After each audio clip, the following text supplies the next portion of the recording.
तो कैसे हैं आप लोग। Futures and options trading course की एक और वीडियो में आपका स्वागत है। तो प्रीवियस ट्यूटोरियल में मैं एक ऑप्शन बायर बन के एक कॉल ऑप्शन को अगर मैं बाई करता हूं तो मेरा मैक्स रिस्क क्या रहता है, मैक्स रिवार्ड क्या रहता है, ब्रेक इवन पॉइंट क्या रहता है, उसके बारे में डिस्कस किया है। यहाँ पे इस वीडियो में अगर मैं एक ऑप्शन बायर बन के पुट ऑप्शन को बाई करता हूँ तो मेरा मैक्स रिस्क क्या होगा, मैक्स रिवार्ड क्या होगा, ब्रेक इवन पॉइंट को मैं कैसे कैलकुलेट कर सकता हूँ, उसके बारे में डिस्कस करूँगा। यहाँ पे अगर आप लोग प्रीवियस वीडियो को देखोगे और बाद में इसको देखोगे तो बेहतर रहेगा, क्योंकि कुछ कॉन्सेप्ट को मैंने वहाँ पे डिस्कस किया है। यहाँ पे मैं उनके बारे में ज़्यादा बातें नहीं करूँगा। यहाँ पे वीडियो शुरू करने से पहले जो भी मैं डिस्कस करूँगा सिर्फ एजुकेशनल पर्पज़ के लिए है, किसी भी तरीके का रिकमेंडेशन नहीं है। ये कोर्स कम्प्लीटली फ्री रहेगा। आप मेरे वीडियोस को लाइक और शेयर करके और मेरे चैनल पे सब्सक्राइब करके सपोर्ट कर सकते हैं। यहाँ पे इस वीडियो में चीज़ों को एक्सप्लेन करने के लिए मैं एक एग्जाम्पल का इस्तेमाल करूँगा। इस एग्जाम्पल में मैं यूज़ करूँगा अंडरलाइंग एसेट जो होगा निफ्टी 50। यहाँ पे मैं एज्यूम करूँगा कि निफ्टी 50 जो है इसका अभी स्पॉट प्राइस चल रहा है वो है 25,000। तो अभी मैं क्या करूँगा, इस निफ्टी 50 के ऑप्शन कॉन्ट्रैक्ट को स्पेसिफिकली पुट ऑप्शन को बाई करूँगा और बाद में जो मैक्स लॉस प्रॉफिट वो सब हम लोग देखेंगे। यहाँ पे एक और एजम्पशन ये है कि जो कॉन्ट्रैक्ट मैं यहाँ पे बाई करूँगा ये कॉन्ट्रैक्ट इसी दिन एक्सपायर होगा। मतलब है कि आज जब मार्केट ओपन हो रहा है तो मैं 9/16 को एक पुट ऑप्शन को बाई करूँगा और ये कॉन्ट्रैक्ट जो है आज मार्केट जब क्लोज होगा 3:30 PM को तब ये एक्सपायर होगा। तो मैं यहाँ पे एक्सपायरी का दिन एक पुट ऑप्शन को बाई करके अगर मैं उसको एक्सपायरी तक होल्ड करता हूँ तो क्या क्या होता है उसको यहाँ पे दिखाऊंगा, चीज़ों को एक्सप्लेन करूँगा। यहाँ पे एक और चीज़ है कि इस पुट ऑप्शन को मैं एक्सपायर होते वक्त होल्ड करूँगा, उसको बीच में नहीं बेचूंगा प्रॉफिट या लॉस होने पर। ठीक है। निफ्टी कहाँ पे चल रहा है 25,000 पे और मेरा व्यू यहाँ पे बेरिश है। मुझे लगता है कि ये जो निफ्टी है ये आज नीचे जाने वाला है। तो उसकी वजह से मैं क्या कर सकता हूँ, मैं एक पुट ऑप्शन को बाई कर सकता हूँ या फिर मैं कॉल ऑप्शन को सेल कर सकता हूँ।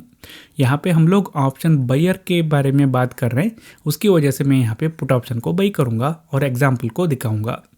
आने वाले वीडियोस में हम लोग ऑप्शन सेलर की दृष्टि से भी इसको देखेंगे और उस वक्त हम लोग कॉल ऑप्शन को सेल करके बेरिश व्यू के लिए कितना प्रॉफिट, कितना लॉस, ब्रेक इवन पॉइंट क्या है, वो सब बाद में अपकमिंग वीडियोस में देखेंगे।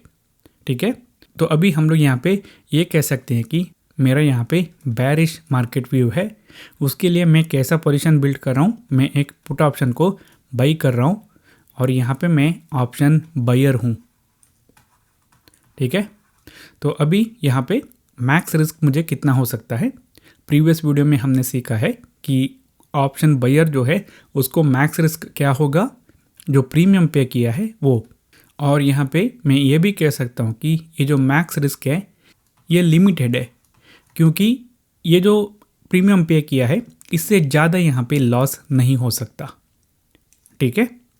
तो अभी यहाँ पे हम लोग एग्जाम्पल में वापस आएंगे। तो अभी यहाँ पे 9/16 निफ्टी कहाँ पे है 25,000 पे है। मैं मार्केट में आता हूँ पुट ऑप्शन बाई करने के लिए बेरिश व्यू के साथ। तो अभी यहाँ पे मुझे इतने सारे स्ट्राइक प्राइस के अंदर पुट ऑप्शंस बाई करने के लिए अवेलेबल है। तो यहाँ पे हमें पता है कि ये जो स्ट्राइक प्राइस है जिसका प्राइस स्पॉट प्राइस के क्लोज है, इसको हम लोग क्या कहते हैं, एटीएम स्ट्राइक प्राइस। हर एक स्ट्राइक प्राइस में कॉल ऑप्शन और पुट ऑप्शन अवेलेबल है और ये जो एटीएम स्ट्राइक प्राइस में पुट ऑप्शन अवेलेबल है उसको हम लोग एटीएम पुट ऑप्शन कहते हैं। तो यहाँ पे मैं चाहूँ तो एटीएम पुट ऑप्शन को बाई कर सकता हूँ, या फिर मैं ये जो आईटीएम पुट ऑप्शन है इनको भी बाई कर सकता हूँ, या फिर मैं डीप आईटीएम जाके वहाँ पे भी पुट ऑप्शन को बाई कर सकता हूँ। इसी तरह अगर मैं चाहूँ तो ओटीएम पुट ऑप्शन है उनको भी बाई कर सकता हूँ, या फिर मैं डीप ओटीएम जाके वहाँ पे भी पुट ऑप्शंस को बाई कर सकता हूँ।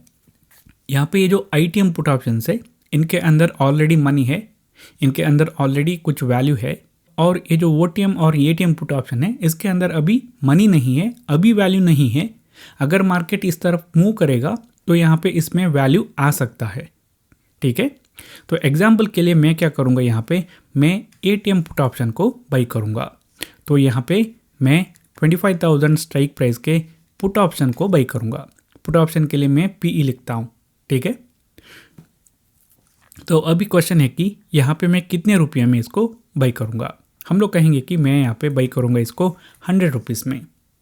तो अभी अगर मैं इसको बाई करने की बात करता हूँ तो मुझे कितने पैसे चाहिए। तो यहाँ पे मैं एक लॉट को बाई करूँगा। तो यहाँ पे ऑप्शन कॉन्ट्रैक्ट को हमें लॉट में बाई करना पड़ेगा और एक लॉट में कुछ नंबर ऑफ़ क्वांटिटीज़ होंगे। तो यहाँ पे हम लोग एज्यूम करेंगे कि नंबर ऑफ़ क्वांटिटीज़ 75 है। क्योंकि मैं एक लॉट को बाई करना चाहता हूँ तो यहाँ पे हो जाएगा नंबर ऑफ़ लॉट कितना, एक लॉट के अंदर कितने क्वांटिटीज़ है 75, और हर एक क्वांटिटी के लिए प्रीमियम क्या चल रहा है वो है 100 रुपीज़। तो मुझे यहाँ पे 7500 रुपीज़ को देना पड़ेगा इस पुट ऑप्शन को बाई करने के लिए। ठीक है। तो अभी यहाँ पे हम लोग ये डिस्कस करेंगे कि ये जो पुट ऑप्शन मैं बाई कर रहा हूँ इसके लिए मैं प्रीमियम पे कर रहा हूँ 100 रुपीज़। इस प्रीमियम में ये 100 रुपीज़ आया कहाँ से। हमें पता है कि जो ऑप्शन प्रीमियम है वो बनता है इंट्रिंसिक वैल्यू से, और इसके अंदर टाइम वैल्यू रहता है, इसके अंदर वॉलेटिलिटी और अदर फैक्टर्स भी इंक्लूड होता है। यहाँ पे इंट्रिंसिक वैल्यू क्या है, ये जो पुट ऑप्शन की मैं बात कर रहा हूँ। तो पुट ऑप्शन के लिए इंट्रिंसिक वैल्यू हम लोग कैसे कैलकुलेट कर सकते हैं। उसके लिए हमें क्या करना है, जो हमारा स्ट्राइक प्राइस है उसको लेना है। यहाँ पे क्या है 25,000, उससे हमें निफ्टी का जो स्पॉट प्राइस है उसको माइनस करना है। यहाँ पे कितना है 25,000, तो यहाँ पे ये हो जाएगा 0। अभी जब मैं 916 पे इस पुट ऑप्शन को बाई करने के लिए आ रहा हूँ तो यहाँ पे प्रीमियम 100 रुपीज़ चल रहा है और यहाँ पे इंट्रिंसिक वैल्यू कितना है 0। ठीक है। यहाँ पे टाइम वैल्यू है क्या, टाइम वैल्यू है। क्यों, क्योंकि अभी 916 पे मैं इसको बाई कर रहा हूँ, ये एक्सपायर होता है 330 को। अभी इसके अंदर टाइम है। वॉलेटिलिटी और अदर फैक्टर्स है क्या है, क्योंकि निफ्टी तो स्टेबल नहीं रहेगा, ये तो मूव करेगा, कुछ तो वॉलेटिलिटी होगा। उसके साथ ही सप्लाई और डिमांड रहता है। किसी भी इंस्ट्रूमेंट को बाई और सेल करने की बात करते हैं, लोगों का सप्लाई और डिमांड का इम्बैलेंस रहता है, उसकी वजह से भी प्रीमियम बढ़ सकता है थोड़ा सा। तो यहाँ पे इस प्रीमियम 100 रुपीज़ है, इसके अंदर इंट्रिंसिक वैल्यू नहीं है, अभी टाइम वैल्यू है और बाकी जो फैक्टर्स है उसकी वजह से ये 100 रुपीज़ का वैल्यू है। तो अभी अगर यहाँ पे मार्केट ये जो बेरिश व्यू मेरा है उस तरफ मूव करेगा, यहाँ पे निफ्टी 50 नीचे आएगा, तो क्या इसके अंदर इंट्रिंसिक वैल्यू आ सकता है, आ सकता है, पर अभी है क्या, अभी नहीं है। ठीक है। तो अभी हम लोग क्या करेंगे, कुछ सिनेरियो को देखेंगे। तो पहले हम लोग क्या करेंगे, हम लोग ये सोचेंगे कि अगर यहाँ पे मार्केट ये जो मैंने बेरिश व्यू रख के पुट ऑप्शन को बाई किया था उसके खिलाफ जाता है, मेरा अगेंस्ट जाता है, तो क्या होता है। तो हम लोग यहाँ पे एज्यूम करेंगे कि निफ्टी 50 जो है ये आज जब मार्केट क्लोज होगा 330 को, उस वक्त जाता है 25,100 पे। तो अभी क्या ये जो पुट ऑप्शन मैंने बाई किया है क्या मुझे लॉस होगा, लॉस होगा तो कितना होगा। तो अभी 330 को हमें क्या करना है, ये जो ऑप्शन कॉन्ट्रैक्ट हमने बाई किया है पुट ऑप्शन, इसका जो प्रीमियम है उसको हमें कैलकुलेट करना है। कैसे कर सकते हैं हम लोग, 330 को अभी कॉन्ट्रैक्ट एक्सपायर हो रहा है, तो अभी इसके अंदर इंट्रिंसिक वैल्यू कितना है। इंट्रिंसिक वैल्यू कैलकुलेट करने के लिए हमें क्या करना है, स्ट्राइक प्राइस जो हमने बाई किया है, क्योंकि ये पुट ऑप्शन है तो यहाँ पे 25,000 है, माइनस स्पॉट प्राइस क्या है 25,100 है, यहाँ पे आएगा -100। इंट्रिंसिक वैल्यू अगर नेगेटिव वैल्यू आता है तो हम लोग उसको 0 समझते हैं। तो अभी इंट्रिंसिक वैल्यू क्या है 0। अभी टाइम वैल्यू है क्या इस कॉन्ट्रैक्ट के अंदर, नहीं, क्योंकि 330 को ये कॉन्ट्रैक्ट एक्सपायर हो रहा है, अभी एक्सपायर हो रहा है, इसके अंदर टाइम वैल्यू नहीं है, कोई टाइम नहीं बचा है, 0 है। अदर फैक्टर है क्या, नहीं, क्योंकि अभी तो यहाँ पे ये कॉन्ट्रैक्ट एक्सपायर हो रहा है, तो बाकी जो फैक्टर्स है वो यहाँ पे अभी मायने नहीं रखते। निफ्टी कितना भी वॉलेटाइल हो, एक कॉन्ट्रैक्ट अभी ख़त्म हो रहा है तो वो मैटर नहीं करता, तो यहाँ पे 0। तो अगर यहाँ पे निफ्टी मेरा जो बेरिश व्यू था उसके अगेंस्ट जाता है तो मुझे यहाँ पे लॉस हो जाएगा। कितना हो जाएगा, जो भी प्रीमियम मैंने पे किया है वो, मैंने इसको 100 रुपीज़ पे बाई किया था, अभी वो 100 रुपीज़ का वैल्यू क्या है 0। तो मुझे यहाँ पे कितना लॉस होगा, जो प्रीमियम मैंने पे किया था 7,500 रुपीज़ का, वो मुझे लॉस हो जाएगा। अगेन यहाँ पे मैं कॉन्ट्रैक्ट को एक्सपायरी तक रख रहा हूँ। तो पहली सिनेरियो हमें पता है कि अगर मार्केट हमारा व्यू के खिलाफ जाता है ऑप्शन बाइंग में तो हमें लॉस होगा। अगर हम लोग ये एक्सपायर होने तक वेट करते हैं तो जो भी प्रीमियम हमने पे किया है वो पूरा यहाँ पे लॉस हो जाएगा।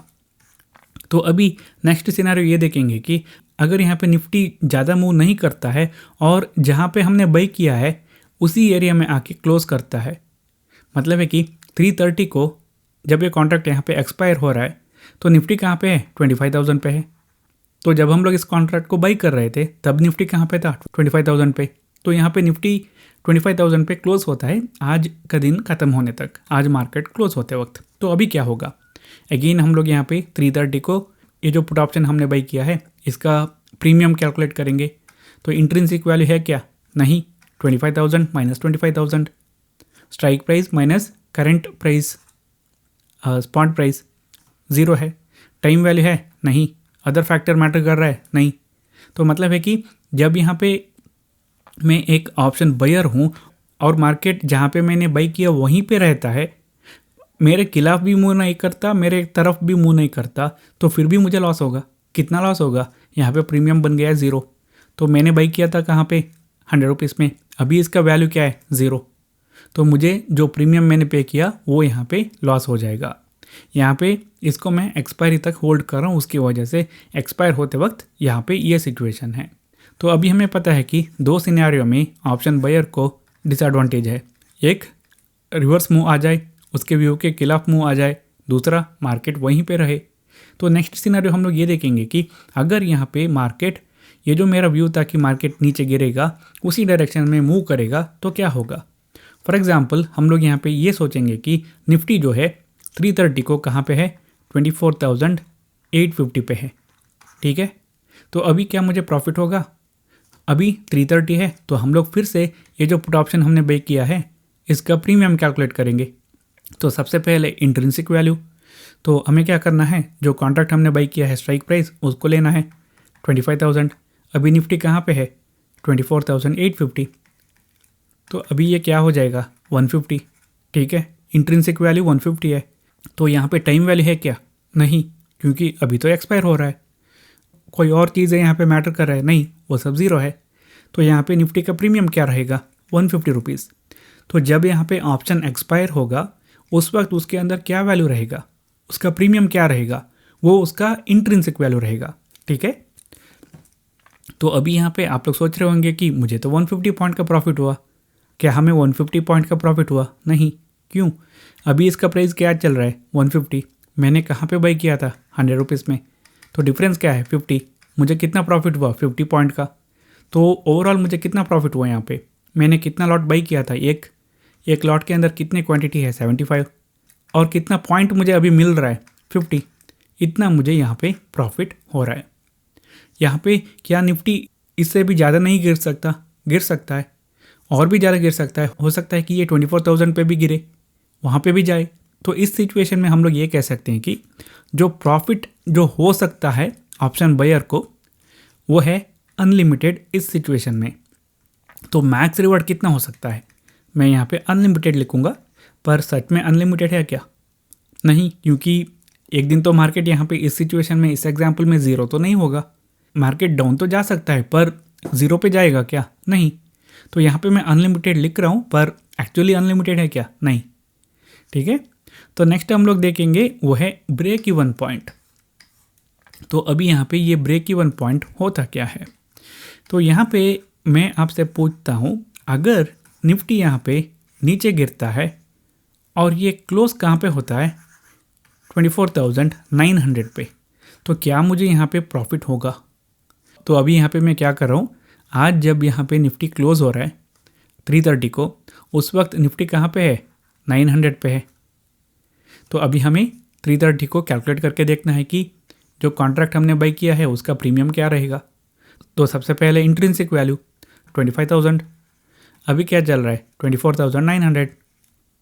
तो यहाँ पे क्या हो जाएगा, 100 रुपीज़। टाइम वैल्यू है क्या, नहीं। बाकी जो वैल्यू मैटर कर रहा है क्या, नहीं। तो ये जो कॉन्ट्रैक्ट है इसके अंदर क्या वैल्यू है एक्सपायर होते वक्त, इंट्रिंसिक वैल्यू है, कितना है, 100 है।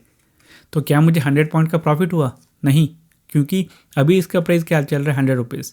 मैंने बाई कहाँ पे किया, 100 रुपीज़। तो यहाँ पे प्रॉफिट भी नहीं हो रहा है, लॉस भी नहीं हो रहा है। तो यहाँ पे हम लोग ये कह सकते हैं कि जब हम लोग ऑप्शन बाई करते हैं तो एक ऐसा लेवल रहेगा, उससे ज़्यादा अगर प्राइस मूव करता है उस ट्रेड के डायरेक्शन में तो प्रॉफिट होगा, नहीं तो नहीं होगा। हम लोग इसको ब्रेक इवन पॉइंट कहते हैं। तो ये कैलकुलेट हम लोग कैसे कर सकते हैं? ये कैलकुलेट करने के लिए हमें क्या करना है, क्योंकि अभी हम लोग पुट ऑप्शन की बात कर रहे हैं, तो हमें जो हमने स्ट्राइक प्राइस को सेलेक्ट किया है उसको लेना है, उससे जो प्रीमियम हमने पे किया है उसको माइनस करना है। ठीक है, फॉर एग्जांपल इस सिचुएशन में, इस एग्जांपल में जो स्ट्राइक प्राइस मैंने सेलेक्ट किया था वो क्या है 25,000, और जो प्रीमियम मैंने पे किया वो कितना था 100। तो अभी इसका मतलब है कि यहाँ पे आएगा 24,900। अगर निफ्टी एक्सपायर होते वक्त 24,900 पे रहेगा तो हम लोग यहाँ पे ब्रेक इवन पे रहेंगे, प्रॉफिट भी नहीं होगा, लॉस भी नहीं होगा। इससे भी नीचे रहेगा क्योंकि मैंने पुट ऑप्शन बाई किया है तो प्रॉफिट होगा। अगर इस 24,900 के ऊपर रहेगा तो लॉस हो जाएगा। अगर ये 24,950 पे क्लोज होता है निफ्टी तो क्या होता है, मुझे 50 पॉइंट का लॉस होता है। तो अभी आपसे मैं पूछ रहा हूँ, एज्यूम करो कि निफ्टी यहाँ पे 24,900 पे क्लोज हो गया। ठीक है, तो 916 पे सुबह हमारा व्यू क्या था कि मार्केट नीचे जाएगा। तो एक्सपायर होते वक्त क्या यहाँ पे मार्केट नीचे गया? हाँ, 24,900 पे गया। क्या हमें प्रॉफिट हुआ यहाँ पे? नहीं। हमारा व्यू करेक्ट था, हमारा जो एनालिसिस था वो करेक्ट था, सब कुछ करेक्ट था, फिर भी हमें यहाँ पे प्रॉफिट नहीं हुआ। इस सिचुएशन में हमने ब्रेक इवन पे ट्रेड को क्लोज किया। अगर यहाँ पे मार्केट 24,950 पे रुकता है, मार्केट क्लोज होते वक्त निफ्टी 24,950 पे जाता है तो क्या होता है, यहाँ पे मुझे 50 पॉइंट का लॉस होता है। तो अभी सुबह निफ्टी कहाँ पे था? 25,000 पे था। हमने क्या सोचा था कि मार्केट नीचे जाएगा। क्या यहाँ पे मार्केट क्लोज होते वक्त निफ्टी नीचे गया था? हाँ। एनालिसिस करेक्ट था? हाँ। व्यू करेक्ट था, सब कुछ करेक्ट था, पर क्या हमें यहाँ पे प्रॉफिट हुआ? नहीं। लॉस हुआ? हाँ। क्यों? क्योंकि हमने यहाँ पे ऑप्शन बाई किया है। तो ये सब डिसएडवांटेज हमें रहता है। तो यहाँ पे मैं इसको एक्सपायरी तक क्यों होल्ड कर रहा हूँ, क्योंकि आपको यहाँ पे पूरा समझ में आ सकता है कि क्या क्या होगा, क्या क्या चीज़ें यहाँ पे ऑप्शन बायर के अगेंस्ट काम कर रहा है। आप लोग यहाँ पे बैठ के इसको एनालाइज करो, आपको बहुत सारे चीज़ों के बारे में यहाँ पे समझ में आ जाएगा। ठीक है, तो अभी हम लोग नेक्स्ट क्या करेंगे, हम लोग एक एग्जाम्पल को देखेंगे। तो हम लोग एक हिस्टोरिकल डे में क्या हुआ था उसके बारे में देखेंगे, और हम लोग पे ऑफ चार्ट को भी देखेंगे। ठीक है, तो यहाँ पे जब भी हम लोग ऐसे कुछ डेटा दिखाते हैं तो हमें 3 मंथ्स या फिर उससे ओल्ड डेटा दिखाना पड़ता है सभी की रूल की वजह से। तो यहाँ पे मैं सभी का रूल्स फॉलो करते हुए 3 मंथ से ओल्ड डेटा यहाँ पे ले रहा हूँ। यहाँ पे मैं डे सेलेक्ट किया है, वो है अक्टूबर 2025, अक्टूबर 28। ये एक्चुअली निफ्टी जो है उसका मंथली एक्सपायरी दिन है, तो इसको मैं सेलेक्ट करता हूँ। ये दिन मैं क्या करूँगा, 9/16 को एक पुट ऑप्शन को बाई करूँगा, इसको वो कॉन्ट्रैक्ट एक्सपायर होने तक होल्ड करूँगा और हम लोग देखेंगे कि क्या होगा। तो अभी 9/16 को निफ्टी कहाँ पे है, स्पॉट 25,986। तो अभी एटीएम क्या बनेगा 26,000। तो मैं क्या करूँगा, यहाँ पे एटीएम के एक पुट ऑप्शन को बाई करूँगा। तो जैसे मैंने यहाँ पे बाई किया, ये सिमुलेशन है, रियल का ट्रेड नहीं है। तो जैसे मैंने यहाँ पे बाई किया तो यहाँ पे एक चार्ट मुझे देखने को मिल रहा है, इसे हम लोग पे ऑफ चार्ट कहते हैं। इसके ज़रिए हम लोग आसानी से पता लगा सकते हैं कि मैक्स लॉस कितना हो सकता है, मैक्स प्रॉफिट कितना हो सकता है, कहाँ पे हमारा ब्रेक इवन पॉइंट है, ये सब। तो यहाँ पे क्योंकि अभी जो हम लोग यहाँ पे स्ट्रैटेजी यूज़ करेंगे सिंपल सा है, हम लोग बस एक लेग को बाई कर रहे हैं, तो यहाँ पे हमें इसकी ज़रूरत नहीं है। पर जब हमारा कॉम्प्लेक्स स्ट्रैटेजी होगा तब हमें इसका एक अच्छा सा यूज़ मिलेगा। आसानी से हम लोग पता लगा सकते हैं कि कहाँ पे हमें प्रॉफिट होगा, कितना लॉस होगा, कितना प्रॉफिट होगा, वो सब हम लोग दे सकते हैं कॉम्प्लेक्स स्ट्रैटेजी जब हमारा रहता है उस वक्त। तो अभी यहाँ पे मैं क्या करूँगा, 30 मिनट्स फॉरवर्ड करते जाऊँगा और हम लोग देखेंगे कि ये जो पुट ऑप्शन मैंने बाई किया है क्या होता है इस दिन। यहाँ पे मैंने एक लॉट बाई किया है, एक लॉट के अंदर कितनी क्वांटिटीज़ है 75, प्राइस कितना पे किया है 61 रुपीज़ पे। ठीक है, तो अभी मैं 30 मिनट फॉरवर्ड करता हूँ, तो यहाँ पे लॉस हो रहा है क्योंकि निफ्टी ऊपर गया, तो यहाँ पे प्रीमियम में डीके आया। और उसके बाद 30 मिनट प्लस करता हूँ, अभी यहाँ पे निफ्टी में एक अच्छा सा फॉल आया, तो निफ्टी हमारे साइड में मूव किया, तो यहाँ पे अच्छा सा प्रॉफिट हो रहा है। उसके बाद मैं 30 मिनट करते जाता हूँ प्लस, एक बार अच्छा सा प्रॉफिट पे भी गया था और उसके बाद जब मार्केट वहाँ से रिवर्स किया तो प्रीमियम में डीके भी आ रहा था। तो इसी तरह अगर मैं एंड ऑफ द डे में जाता हूँ तो निफ्टी यहाँ पे कहाँ पे क्लोज होता है, 25,943 के आसपास। हमारा ब्रेक इवन पॉइंट क्या है, 25,939। तो हमारा जो ब्रेक इवन पॉइंट है उसके आसपास यहाँ पे निफ्टी क्लोज हो गया। तो उसकी वजह से क्या हमें यहाँ पे प्रॉफिट मिला, नहीं। 61 रुपीज़ पे हमने बाई किया था, अभी इसका प्राइस क्या चल रहा है, 63 रुपीज़। प्रीमियम का प्राइस है 63। तो हमें प्रॉफिट भी नहीं हुआ, लॉस भी नहीं हुआ इस एग्जाम्पल में। तो मैं चाहूँगा कि आप ये जो पे ऑफ ग्राफ है इन सब के बारे में थोड़ा सर्च करो, थोड़ा सीखने की कोशिश करो। यहाँ पे मैं सारी चीज़ें यहाँ पे एक वीडियो में नहीं बता सकता, या फिर कोई भी आपको सारी चीज़ें नहीं सिखा सकता। तो आपको भी काम करना है, थोड़ा सा सर्च करके देखो। यहाँ पे अभी आपको अगर कुछ डाउट है तो कमेंट करो, किसी और के डाउट के लिए आंसर पता है तो रिप्लाई करो। अगर वीडियो अच्छा लगता है तो लाइक करो, नहीं तो डिसलाइक करो। इसी तरह के ऑडियो सीखने के लिए मेरे चैनल पे सब्सक्राइब करो। Thank you.